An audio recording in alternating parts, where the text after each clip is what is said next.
there for you. If you're in need, just call on me and I'll be there forever and always. Forever and always, I'll be there for you. If you're in need, just call on me and I'll be there forever and always. Același eu prins în gânduri mereu, cu aceleași întrebări. Oare de ce nu se eu, de ce urăsc să privesc pozele ce-mi zâmbesc? De ce-mi doresc atât de mult să mă urăsc? De ce te-am făcut să-mi zâmbești? Dacă acum plângi, de ce nu te-ai schimbat când te-am rugat să o faci? De ce trebuie să trăiesc numai din amintire? De ce trebuie să ne mințim că nu ne mai iubim? De ce să aruncăm în noi cuvintele care odată pentru noi erau visele? De ce trebuie ca să plâng tocmai acum? De ce aceste texte doar când spun ce spun? De ce să nu mă neg în mireasma vinului? De ce încă îmi mai doresc trupul cu care mă înveleai? Cu care mă înveleai? Always, I'll be there for you. If you're in need, just call on me and I'll be there forever and always. Forever and always, I'll be there for you.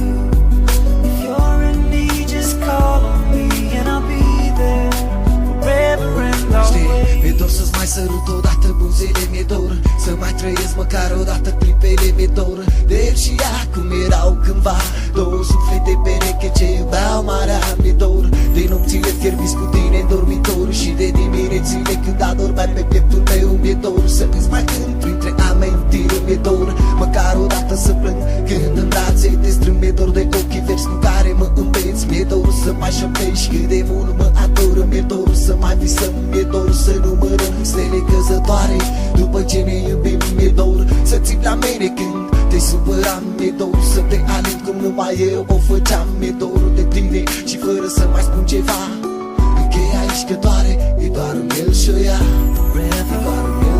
Always, I'll be there for you.